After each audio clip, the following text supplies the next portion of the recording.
the Lord. Hey, you guys, how you guys feeling today? This is LaDon. I'm in the house, and I'm hoping you guys enjoying your day.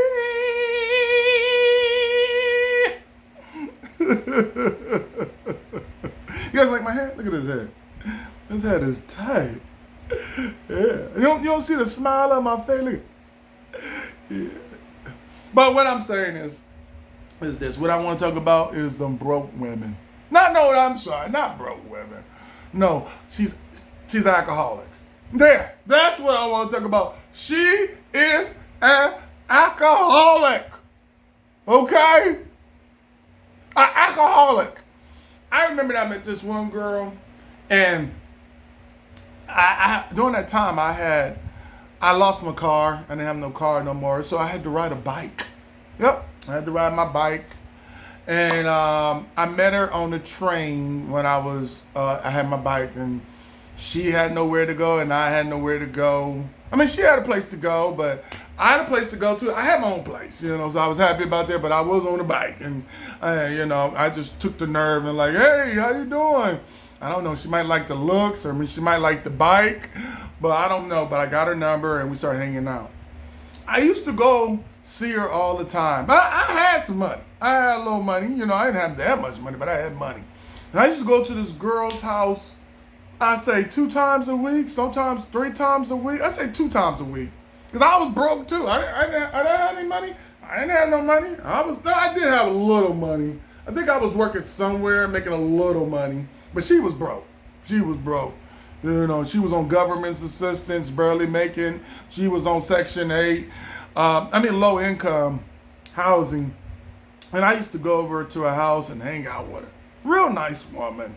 She was a Belizean. She was a Belizean woman. And she had her son and all that. They lived with each other. And I used to go over there and hang out with her. Watch TV, chill. And I used to go over there around 11 o'clock. I didn't really even go over there in the morning,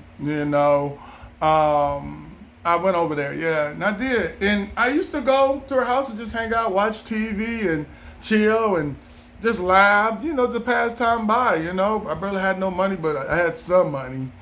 And I remember we used to go to the liquor store to go get a drink.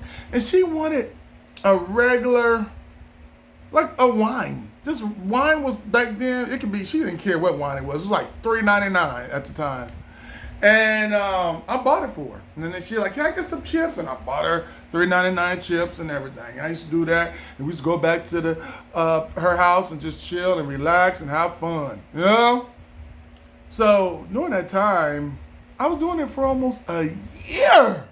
I was just always buying her chips and going and get her some wine.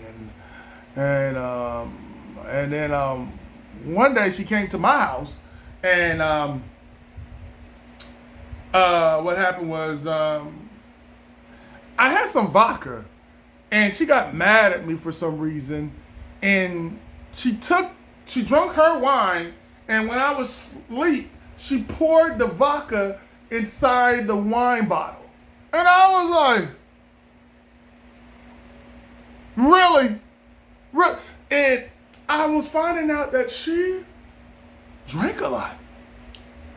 I drank a lot too. I was becoming an alcoholic because I was hanging with an alcoholic. And I'm learning in life too that the people that girl that I used to hang out with, she just wanted a cheeseburger or Del Taco. It was cheap, but it was every week. I would see her 2 times a week, and that shit add up when you didn't have no money. I'd be like $4 here, $5 there, $10 here, and I was spending some money. I was thinking I was spending like $600 a month, $500 a month. I didn't even know because I was doing it every day, and it was just not every day, but every time I went there, I was spending money. I was and I didn't think nothing because I was like, oh, it's only $4. Oh, it's just $5. It's like $4, $7, $6. Nothing outrageous. But that money adds up. She penny pinched me. And she was taking my money, and I didn't know. I was just like, all right then. I ain't thinking nothing of it. But over the time, over the years, I was thinking like, damn, that woman was just taking money from me, mooching from me. I always had to do something. I had the car. No, I didn't have a car. I had the bike, and did we go anywhere? We never went nowhere. We just stayed at the house, chill, drink, talk, laugh, and everything. And she was about like $20 for me here and there, but that didn't really bother me. But it started adding up. But I was drinking. I was drinking and drinking and drinking and drinking. You know? It was fun for a long time. One day, no, but what got me, I was hanging out with her, but she was not so, her mind was not there. She was not really good thinker. Like she bought a car. She bought a car without no driver's license. Brought a car with no driver's license, no insurance, just bought a car. And how she get a car? I don't know how she got a car. She had a little money saved up, but she didn't spend the money on me, okay? But I know she got a car for $900, $800, a little rinky-dinky hoopty car and all that. And I was crazy, man. Before I let her drive my car, I eventually got a car. And eventually years later, I got a car, not years later, but 6 months later, I eventually get a car. I'm always going to have a car. And I had a car, and I let her drive my car. And we was at night, and she was driving, and I was just like, do you have a license, a driver license? And she was like, no. I told her ass to pull over as soon as possible. I didn't know that. And I had to learn. She didn't know how to drive. She was dingy. She was not so smart. She bought a car and calling me up. LaDon, can you help me park my car? I'm like, how you want me to help you park a car and you don't, why do you got a car if you don't know how to park your car? But, she must have learned that from all her friends. There's people out there that drive without no license, no insurance. Crazy.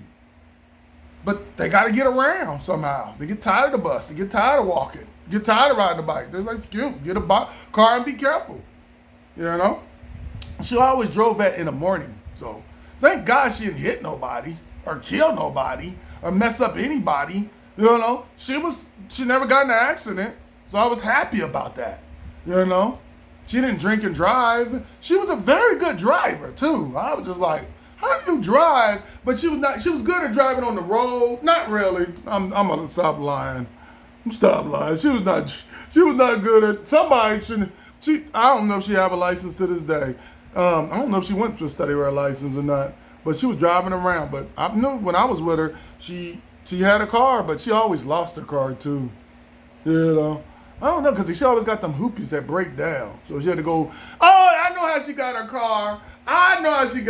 My bad. She had a financial aid. Yeah, she used a little because she went to school too, the little financial aid. Yeah. And she got a car. And I stopped talking to her. I think one day I was sitting there and God looked at me. He was like, Don, do you want to keep talking to this girl? And I wanted to, but then I was just like, I got bored, and I would start becoming alcohol. I started drinking a lot too. And God just told me, LaDon, it's time to go. The season's up. So I left. I disappeared and moved on with my life.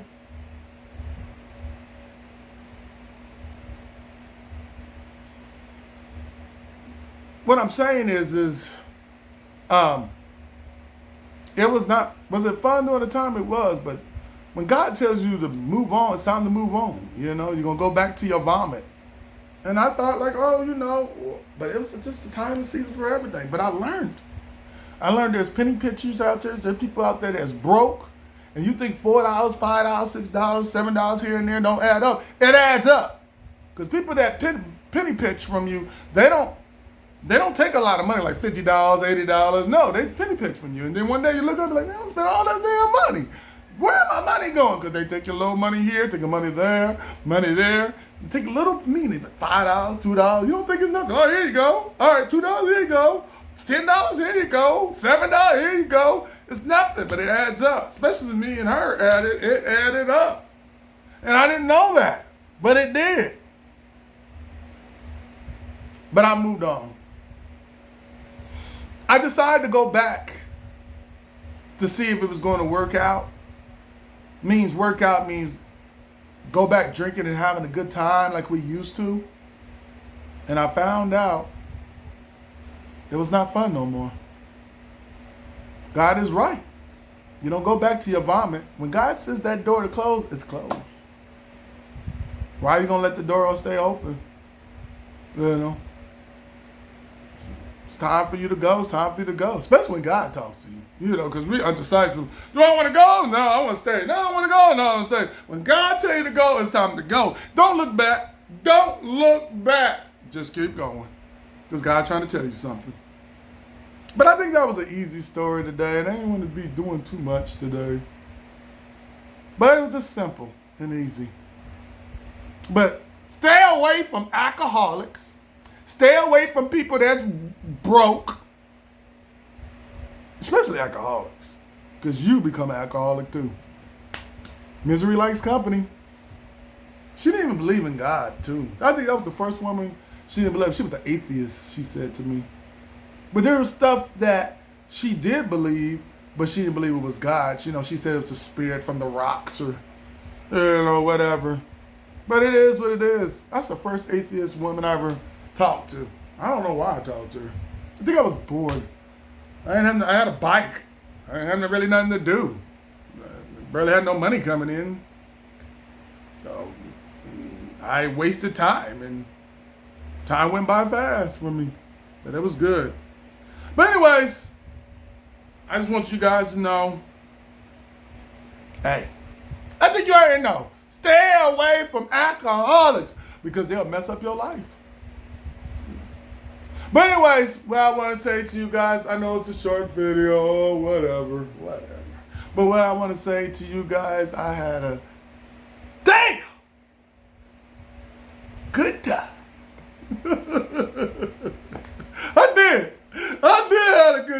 I did have a good time. But anyways, bye.